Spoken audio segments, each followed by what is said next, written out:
CJI D Y Chandrachud की अगुवाई वाली 5 सदस्यों की कॉलेजियम ने केंद्र के पास सीनियर एडवोकेट के विश्वनाथन को सुप्रीम कोर्ट का जज बनाने की सिफारिश की है। इनके अलावा आंध्र प्रदेश हाई कोर्ट के चीफ जस्टिस प्रशांत कुमार मिश्रा को भी शीर्ष अदालत में जज बनाने की सिफारिश की है।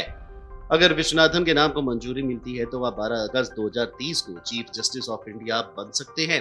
तब वह सीजेआई के तौर पर जस्टिस जेबी पारदीवाला के उत्तराधिकारी हो सकते हैं और उनका कार्यकाल मात्र 9 महीने का होगा। दूसरी तरफ जस्टिस मिश्रा की नियुक्ति से पहली बार सुप्रीम कोर्ट में छत्तीसगढ़ का प्रतिनिधित्व सुनिश्चित होगा। छत्तीसगढ़ राज्य को बने करीब 23 साल हो गए, लेकिन अब तक सुप्रीम कोर्ट में राज्य से कोई भी जज नहीं रहा। जस्टिस दिनेश माहेश्वरी और एमआर शाह के रिटायरमेंट के बाद सुप्रीम कोर्ट में 2 वैकेंसी हुई हैं। इसके अगले ही दिन कॉलेजियम ने केंद्र सरकार को जज के लिए 2 नामों की सिफारिश भेजी है। सुप्रीम कोर्ट का कोई जज सीजेआई बन सकेगा या नहीं, ये उनके शपथ के साथ ही तय हो जाता है। सुप्रीम कोर्ट के सभी जजों के रिटायरमेंट की उम्र 65 साल होती है। जब कोई सीजीआई रिटायर होता है तो उस समय जो जज सबसे वरिष्ठ होते हैं वह सीजीआई बनते हैं। सुप्रीम कोर्ट के जजों की शपथ के क्रम में भी वरिष्ठता का ध्यान रखा जाता है।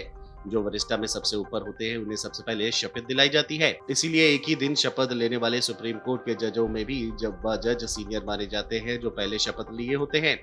उदाहरण के तौर पर जस्टिस दीपक मिश्रा और जस्टिस जस्ती चेलीमेश्वर ने 10 अक्टूबर 2011 को एक ही दिन सुप्रीम कोर्ट के जज के रूप में शपथ ली थी। 27 अगस्त 2017 को जब तत्कालीन सीजीआई जीएस खेयर रिटायर हुए तो जस्टिस दीपक मिश्रा सीजीआई बने। इसकी वजह ये थी कि उन्होंने जस्टिस चेलीमेश्वर से पहले सुप्रीम कोर्ट के जज की शपथ ली थी। वहीं पिछले साल अक्टूबर में भी सीनियर एडवोकेट विश्वनाथन और कुछ अन्य के नाम पर तत्कालीन सीजीआई यूयू ललित की अगुवाई वाली सुप्रीम कोर्ट कॉलेजियम की मुहर लगने वाली थी, लेकिन ललित ने प्रस्ताव पर खुली चर्चा के बजाय कॉलेजियम सदस्यों के साथ सीधे प्रस्ताव भेजने का रास्ता चुना। तब जस्टिस चंद्रचूड़ और एस.ए. नजीर ने इस पर आपत्ति जताई, जबकि जस्टिस एस.के. कौल और के.एम. जोसेफ ने ललित का समर्थन किया था। कॉलेजियम सदस्यों में ही प्रक्रिया को लेकर पैदा हुए गतिरोध की वजह से विश्वनाथन और अन्य नामों को मंजूरी नहीं मिल पाई थी। वहीं मंगलवार को सीजेआई चंद्रचूड़ की अगुवाई वाली और जस्टिस कौल, जोसेफ रस्तोगी और संजीव खन्ना के सदस्यता वाली कॉलेजियम ने विश्वनाथन और आंध्र प्रदेश के चीफ जस्टिस पी.के. मिश्रा के नाम की सिफारिश का प्रस्ताव पास किया है।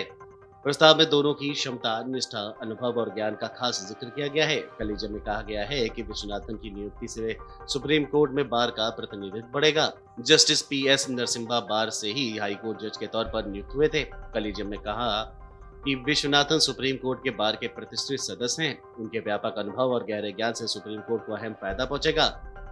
बता दें, विश्वनाथन को 2009 में सीनियर एडवोकेट का दर्जा मिला था। कॉलेजियम ने अपने प्रस्ताव में कहा है कि विश्वनाथन के पास कानून की गहरी समझ है और वह न्यायिक बिरादरी में अपनी ईमानदारी के लिए जाने जाते हैं। Video desk Amar Ujala .com। मन से उजाला कर चले, मन से